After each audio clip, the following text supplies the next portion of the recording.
Nous lisons ce soir le psaume 15, psaume de David. Ô Éternel, qui séjournera dans ta tente? Qui demeurera sur ta montagne sainte? Celui qui marche dans l'intégrité, qui pratique la justice et qui dit la vérité selon son cœur. Il ne calomnie point avec sa langue, il ne fait point de mal à son semblable, et il ne jette point l'opprobre sur son prochain. Il regarde avec dédain celui qui est méprisable, mais il honore ceux qui craignent l'Éternel. Il ne se rétracte point s'il fait un serment à son préjudice. Il n'exige point d'intérêt de son argent, et il n'accepte point de don contre l'innocent. Celui qui se conduit ainsi ne chancelle jamais. Ce psaume, très court, nous parle de façon claire sur le juste. Comme à notre habitude, nous allons regarder ce que le psalmiste, inspiré par le Saint-Esprit, a structuré. Et nous allons, on commence à en avoir l'habitude, regarder ce petit diacritique, le pasek, pour nous rendre compte qu'il y a deux paseks dans ce psaume, c'est-à-dire deux ruptures dans ce qui est dit. Le premier pasek se trouve au verset 3. Il ne calomnie point. On s'arrête là. Après, on a avec sa langue, il ne fait point de mal, etc. Le deuxième pasek se situe au verset 5. Son argent. Rupture. Donc ça s'arrête à son argent. Et donc il y a une séparation entre il n'exige point d'intérêt. Parce qu'en fait, dans la traduction, on a il n'exige point d'intérêt de son argent. Et dans le texte littéral, on a de son argent, il n'exige point d'intérêt. Et ça s'arrête à de son argent. Donc il y a une rupture entre l'argent et la demande d'intérêt. Ce qui ne paraît pas logique. Nous allons voir que, évidemment, tout est très logique. Pour comprendre ces ruptures, nous allons simplement regarder quelques mots précis. Alors, je lis à partir du verset 2. Celui qui marche dans l'intégrité, qui pratique la justice et qui dit la vérité selon son cœur et ne calomnie point. C'est logique. Et après, on a avec sa langue. En fait, avec sa langue, puisqu'il y a le pasek, se rattache à la suite. Avec sa langue, il ne fait point de mal à son semblable. C'est intéressant parce que le texte ne dit pas « il ne fait point de mal à son semblable ». Parce que qui peut dire qu'il n'a jamais fait de mal à son semblable, même s'il ne veut pas le faire? C'est une évidence. Nous ne sommes pas parfaits, nous avons nos travers, nos manquements. Mais là, le texte, en fait, insiste sur « avec sa langue », c'est-à-dire par ses paroles. Et tout le reste, en fait, c'est pas que ça compte pas, mais Dieu sait très bien que, inévitablement, nous ferons du mal. Et comme le dit Jacques dans son épître, celui qui tient sa langue en bride tient sous son corps. Donc la langue, c'est vraiment important. Et faisons attention de ne pas faire de mal avec notre langue. Donc avec sa langue, il ne fait point de mal à son semblable, et il ne jette point d'opprobre sur son prochain avec dédain. Et là, il y a un arrêt. J'avais oublié de signaler qu'en fait, il y avait trois paseks, il y en a un alt là. Avec dédain, ça s'arrête. Parce que le avec dédain est avant. Et il ne jette point l'opprobre sur son prochain avec dédain. C'est le dédain sur lequel la parole insiste. Parce qu'une fois de plus, on peut jeter l'opprobre sur son prochain sans le vouloir. Ne serait-ce que rien que le fait d'être vrai, d'être clair, d'être honnête, peut jeter l'opprobre sur notre prochain qui ne serait pas vrai, clair et sincère. Or là, c'est avec dédain, ça veut dire avec considération de l'infériorité, on pourrait considérer une infériorité sur son prochain.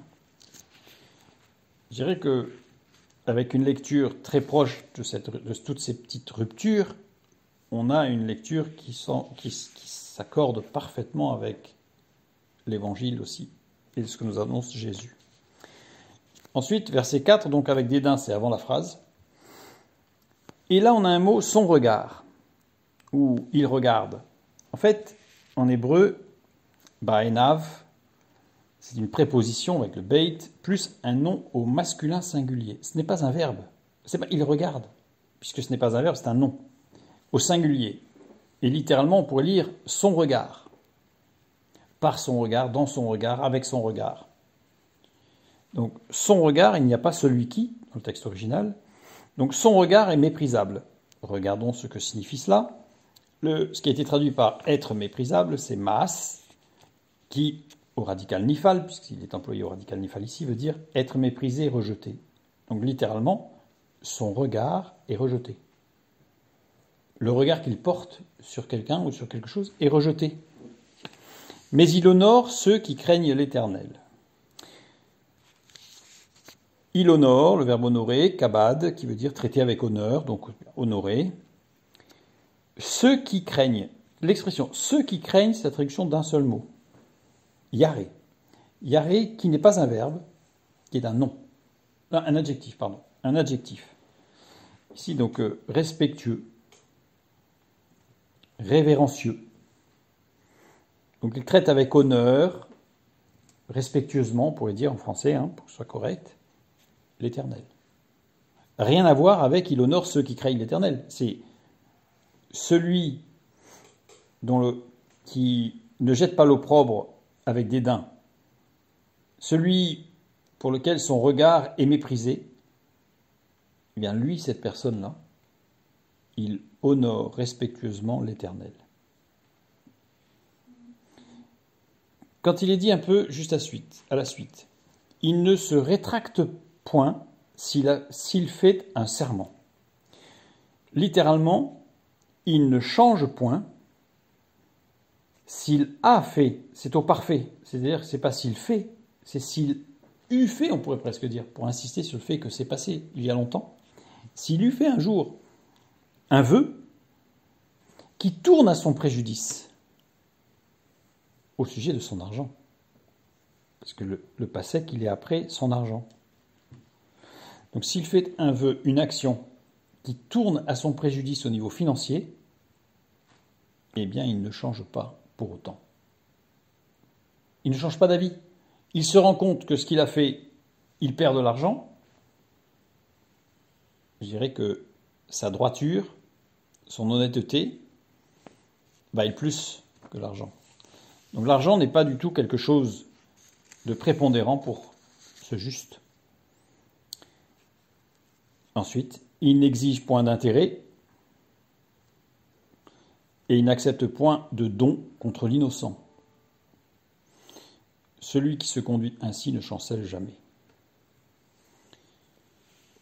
Cette lecture avec ces ruptures, je trouve, donne beaucoup plus d'accessibilité à la justice et à être juste. Très proche de la capacité, de la possibilité de l'homme. Ensuite, il y a une question. Ô Éternel, qui séjournera dans ta tente? Le mot tente ici, Oel, désigne un lieu élevé où l'on réside par choix, donc pas par nécessité, mais par choix, et qui implique aussi une expérience personnelle et intime, la tente. Et ce mot est employé dans deux sens, soit la tente de Dieu, donc le tabernacle, soit la tente des hommes, comme Abraham qui était dans sa tente. Et cette racine de Oel vient de Ahal, qui veut dire soit qui brille, évidemment c'est la tente de Dieu qui brille, soit qui renvoie la lumière, ça c'est la tente de l'homme, c'est nos vies. Et qui séjournera dans ta tente? Eh bien on voit ça dans Apocalypse 21:3. Et j'entendis du trône une forte voix qui disait, voici le tabernacle, ou la tente de Dieu avec les hommes, il habitera avec eux et ils seront son peuple, et Dieu lui-même sera avec eux. Apocalypse 21, le contexte est clair, le verset 1 parle de nouveaux cieux et nouvelle terre, en rapport à Isaïe 65. Les versets 2 et 3, c'est l'habitation de Dieu avec les hommes, avec ceux qui l'agréent, avec ceux qui sont avec lui, les justes. Et ensuite, on a les rapports au verset 4, de la terre et du ciel qui passent, et du royaume remis à Dieu, et le règne au siècle des siècles. Et le verbe séjourner, qui séjournera? Gouvrent, au radical cal, qui veut dire beaucoup de choses. Ça veut dire rester, chercher de l'hospitalité auprès d'eux, mais ça veut dire aussi chercher querelle. Se liguer, se rassembler, s'exciter soi-même, redouter, craindre, avoir peur. En fait, tout un panel qui montre que quand on est dans la présence de Dieu, on peut aussi, non pas littéralement chercher querelle à Dieu, mais demander à Dieu pourquoi. Pourquoi? Dieu est dans un dialogue avec nous. Et donc on peut, comme Jonas d'ailleurs, qui s'est mis en colère, et Dieu lui dit, tu as bien fait Jonas, de t'exprimer, de faire sortir ce que tu avais à l'intérieur, mais dans l'intimité, dans ta relation avec moi. Et ce qui est intéressant à souligner, c'est que qui séjournera dans la tente, dans le texte en hébreu, c'est conjugué à l'imparfait, c'est-à-dire qui séjourne de façon permanente. Il s'agit de quelque chose de toujours vrai, pas quelque chose qu'on atteindra un jour, lointain, mais c'est toujours vrai. C'est toujours vrai. Et ça veut dire que, en rapport à Apocalypse 21, nouveaux cieux et nouvelle terre, nous n'attendons pas les nouveaux cieux et les nouvelles terres pour être dans la présence de Dieu. C'est déjà actuellement, c'est dans notre tente à nous. Et qui sont ceux-là? Eh bien, nous l'avons lu au psaume 4 précédemment. Car tu n'es point un Dieu qui prenne plaisir au mal, le méchant n'a pas sa demeure auprès de toi. Et oui. Et qui est le méchant? Eh bien, le mot méchant, on y retrouve la racine de ra, du mal, justement, ce qu'on a traduit par mal. Ra, c'est ce qui est de l'ordre des sens, ce qui est l'inverse de l'ordre créationnel, l'inverse de l'esprit. D'ailleurs, on en veut pour preuve l'arbre de la connaissance du bien et du mal. Le bien, c'est ce que Dieu a créé. Le mal, c'est ce qui va à l'encontre de la création de Dieu par les impulsions des sens. Soyons ce juste et veillons sur nos paroles. Et si notre regard est méprisé, nous continuons à honorer et à craindre notre Dieu, l'Éternel Dieu.